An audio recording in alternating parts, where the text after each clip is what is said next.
Most people think that EDC is about having the right gear. It's not. It's about avoiding 5 very specific mistakes, and most of us start by making all of them. By the end of this video, you'll know how to choose what to carry, what to leave behind, and why it matters. Let's get into the first one straight away. So this is the main cardinal sin of EDC. And this is the more is more trap. So I've just got an example from a keychain here. So we end up putting things on so they're there just in case. And it adds weight and bulk. You end up with pouches that are stuffed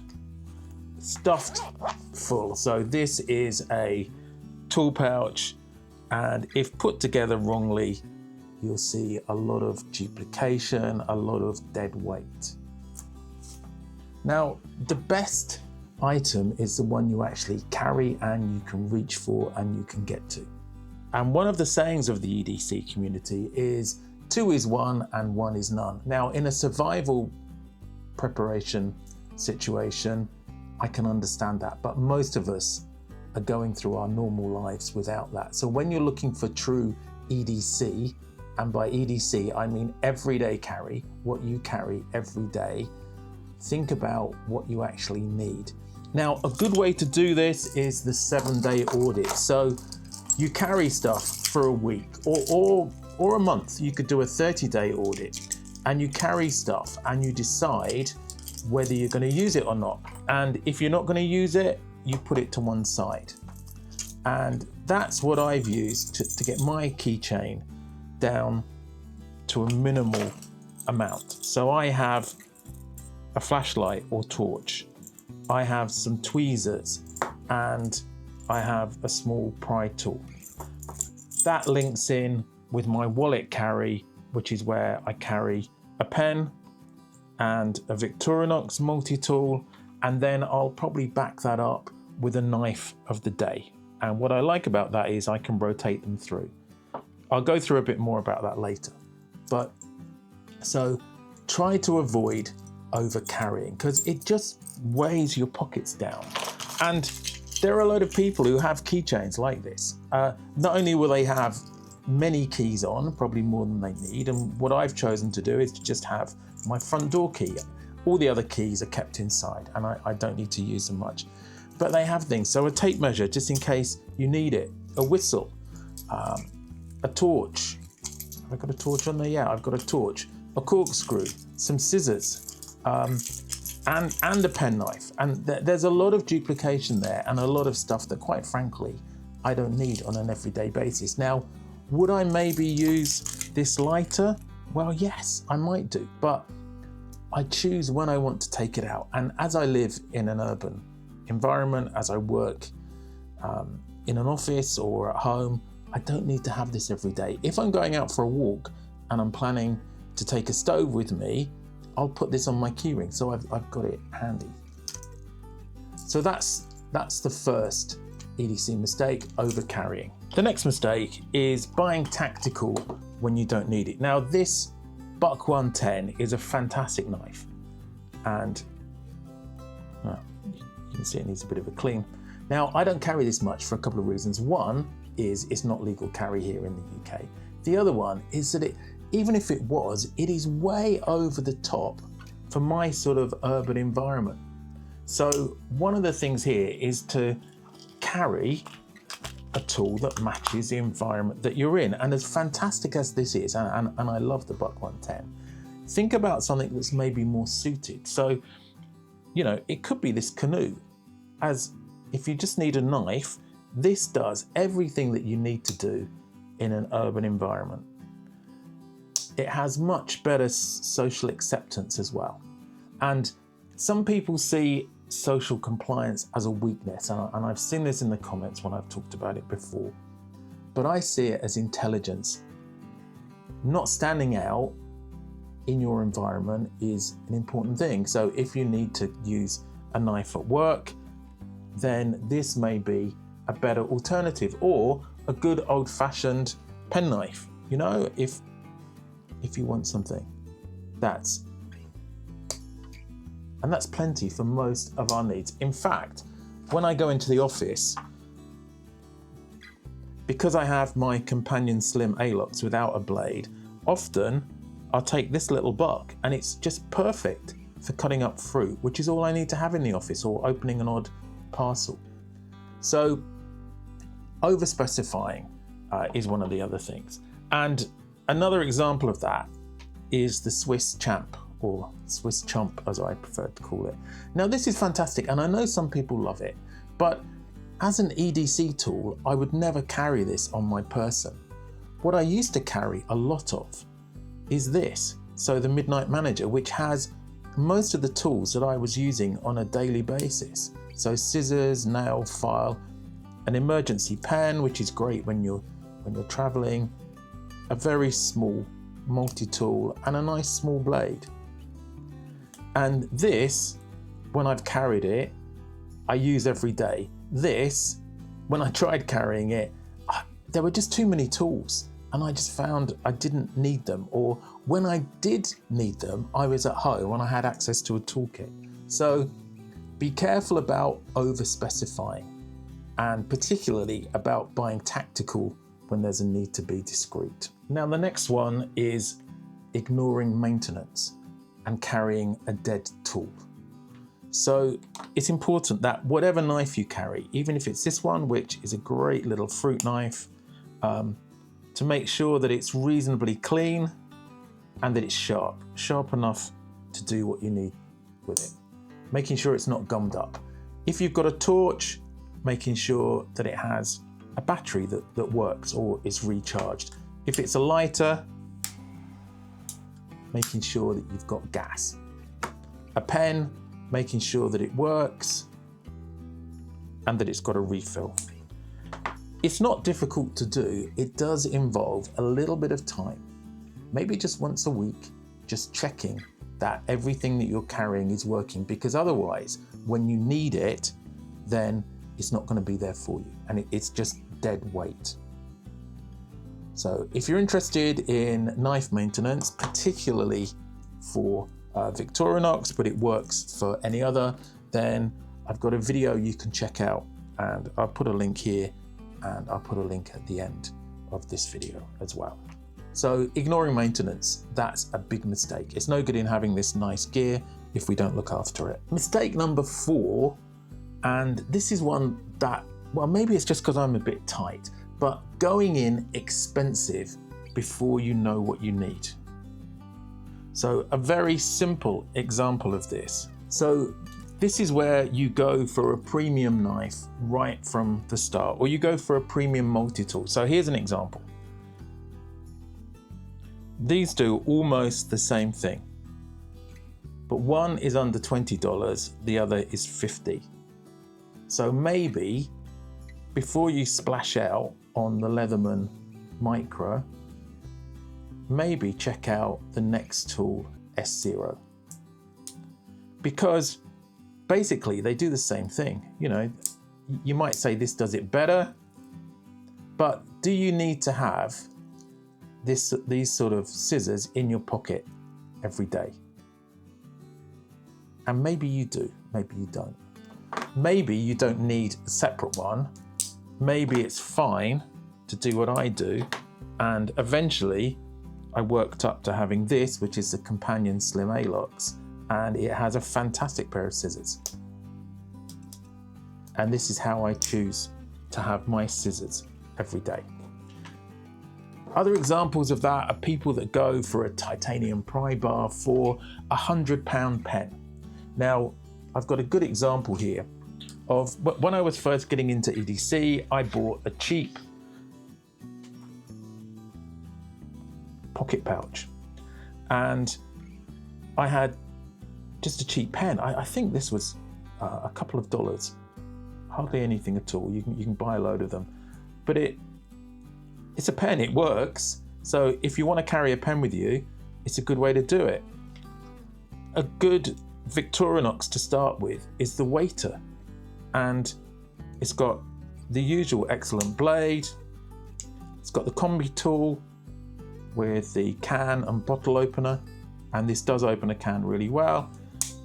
it's got the corkscrew. Now, you may not be interested in a corkscrew, you may not choose to open wine in this way, but you can put a small screwdriver in at a later date.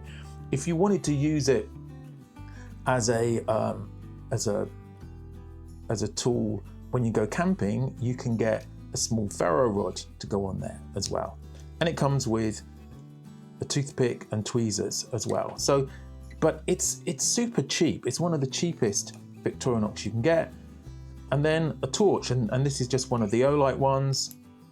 And it just takes an AA battery, and for an everyday pocket carry, it's a great place to start. So I started off with this, and I'd say that was a prototype. So starting off cheap, carrying it for a month, maybe 3 months. Then if that's useful to you, you can maybe upgrade to something better. So going from an Amazon purchase to a handmade one. This is made by Griff, MJ Hoods, and I'll put a link in the description. And you may carry the torch over. You may decide to go for a better pen. And this is the Audit Mini, and it fits in there perfectly. You may decide to go for a better penknife, and this is my Sunday Best one, and it's a custom made by Ashley Harrison from Arthur Wright and Sons. So once you know what you're carrying, what you're going to be carrying every day, you upgrade. So you go from the protocol to something that you know you want to carry. One of the mistakes is going straight for the high value stuff before you know if you even want to have a pen every day. And then I still use this caddy a lot, but my carry has changed, and the same for the wallet. So I started off with a very simple minimalist card wallet with some cards in the middle and a pull on there, and I've carried that for 3 or 4 years.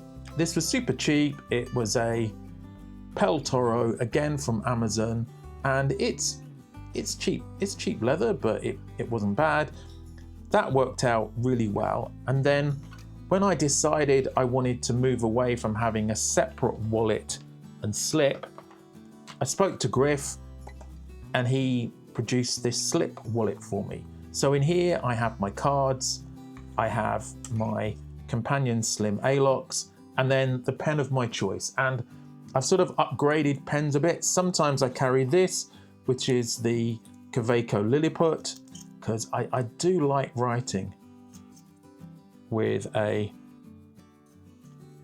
fountain pen, and this is just the perfect little pen.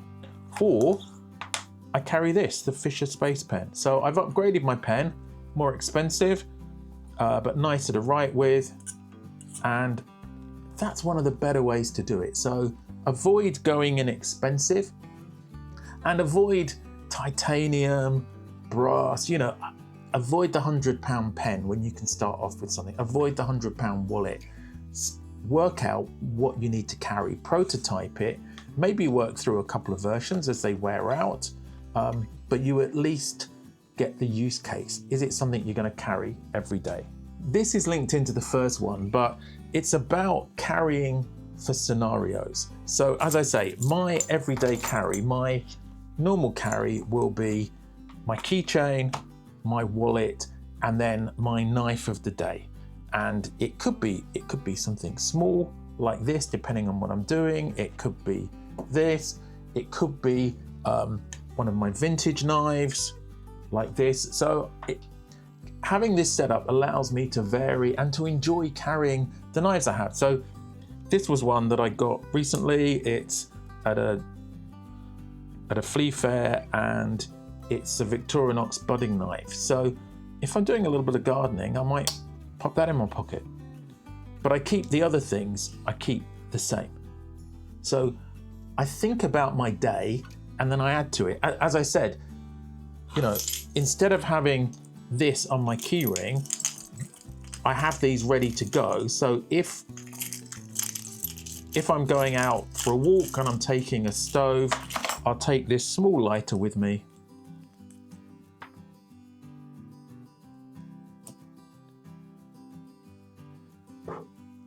this sort of, I think some people call them a capsule lighter or a peanut lighter, and I just pop that on my keyring. I don't leave it on there all the time because I don't need it. Most of the time I'm looking at an urban environment. This is my normal carry with maybe a small knife to have with me if I'm maybe in the office. Now, if I'm going to be going out and doing some camping, then I'm probably going to upgrade my carry. Now, I could have the Huntsman, which is one option. I could have the Farmer X. I could decide that that's the time to have my Bock 110.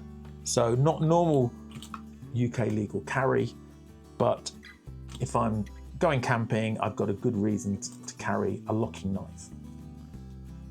The other thing is that you can boost this by having the right kit. So for instance, in my work bag, I have a tech pouch where I carry a couple of useful things in here, and I have a battery, I have a few things, I have some cables.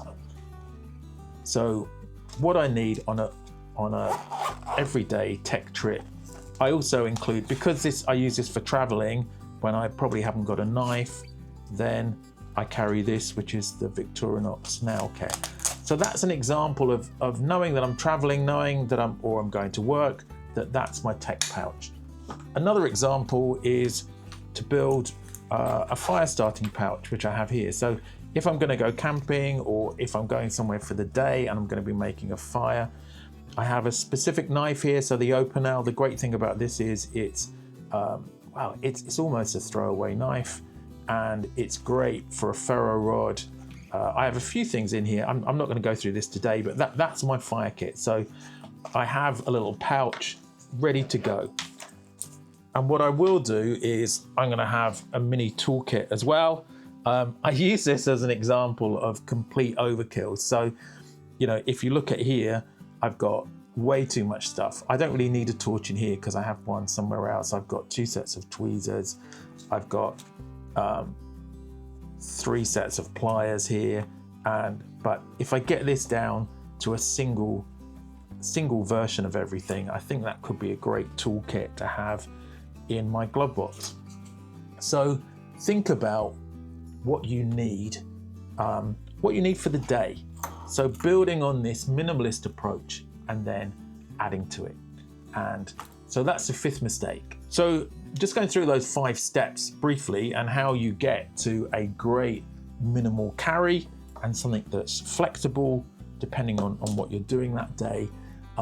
So avoid over carrying. Avoid buying tactical when you need to be discreet, so particularly for an urban environment. Ignoring maintenance and carrying dead tools that aren't going to be used to you. Avoid going inexpensive. Try the prototyping route and prototype with something and then build up to what you really need. It's going to save you a lot of money and save you wasting money on things that you don't use. I mean, for instance, I bought this Leatherman secondhand, and I found out I just don't like carrying a Leatherman. I rarely have use for pliers when I'm out and about. That's just me. I know other people love them, but I bought this secondhand, and I can either pass it on to friends or family, or I can resell it because I hardly used it. Carrying for the right scenarios, maybe building up some kits, deciding what you need. So EDC is not about the gear, it's about knowing yourself and what you need. What tips do you have for somebody new into EDC? And if mistake 3 hits home, the one about maintenance, why not watch this video on SAC maintenance, Swiss Army knife maintenance. I hope you found this useful. Thanks for watching, and I'll catch you in the next video.